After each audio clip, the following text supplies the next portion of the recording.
There's this one specific moment in your financial life where everything just flips.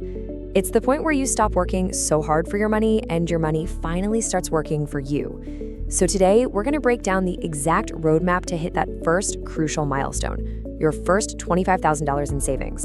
But first, let's just get real for a second. For most of us, when we're just starting out, building any kind of wealth feels like this impossible, slow, uphill battle, right? It feels like you're putting in 100% of the effort and you're barely making a dent. If you've ever felt that frustration, trust me, you are in exactly the right place. And here's why it feels so tough. It's because most people spend pretty much their entire lives stuck in what we call the survival phase. This is where you're just treading water, just trying to keep your head up. And this right here, this slide just nails the core problem. See on the left, in survival mode, every single financial choice you make comes from a place of fear. You're scared of an unexpected car repair, you're anxious about the next paycheck.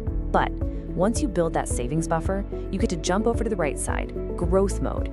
And that's when you start making choices based on opportunity, on your long-term goals, not just what you need to survive today. Okay, so how do you actually make that shift? Well, it all starts by aiming for one specific number that really acts as a powerful tipping point for your whole financial journey. That number is $25,000. For most people, this is the mark where that constant, nagging feeling of scarcity just starts to fade away. It's the point where you finally feel like you have real momentum and your financial world just feels fundamentally different. Now check this out, because this is where the math gets really, really cool. That first bar on the left, that's your first 25 grand. It is always the hardest. It's almost all you, it's pure hustle and personal effort. But then look at the second bar, because you now have a chunk of money working for you, compounding. That next 25 grand shows up so much faster. Your money is finally starting to do some of the heavy lifting for you. I absolutely love this metaphor. In the beginning, you're putting in all this work, right? You're saving, you're cutting back, and it honestly feels like you're just watering dirt. You see nothing happening.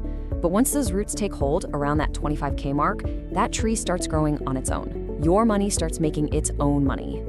Okay, so we get the why. Now for the fun part, the how.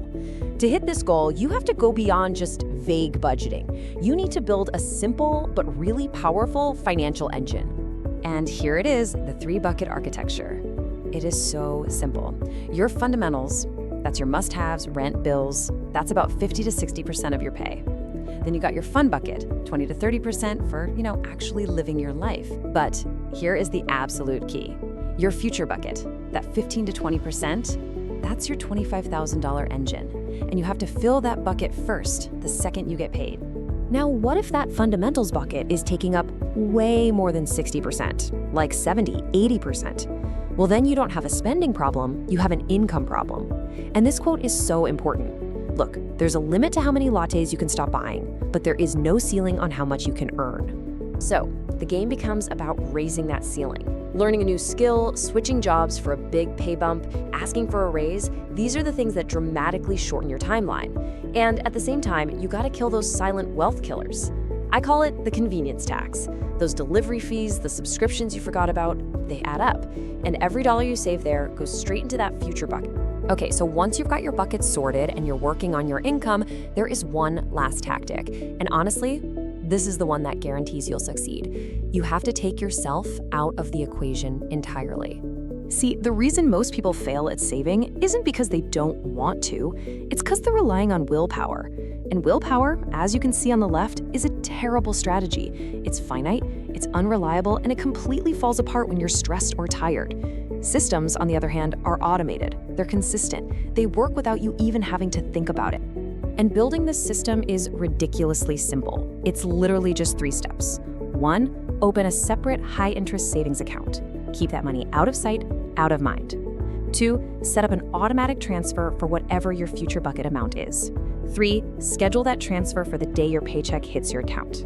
The money is saved before you even have a chance to see it or spend it. It's that easy. So finally, let's talk about what happens when you cross that finish line. Because hitting your first $25,000, it isn't really about the money. It's about a much deeper personal transformation. It is an identity shift. You're proving to yourself, with your actions, that you can delay gratification, that you can follow a system, and that you can take complete control over your own financial future. You stop being someone who just hopes for a better future. You become someone who is actively, systematically building it. And this right here is the ultimate reward. The discipline you build, the focus, the systematic thinking, that's the real prize. The person you have to become to achieve this goal is so much more valuable than the dollar amount sitting in the account. So, I'm gonna leave you with this. The question is now yours to answer. Knowing all this is great, but it's action that creates change. So looking at everything we've covered, what is the very first, smallest action you will take today to start building your financial engine?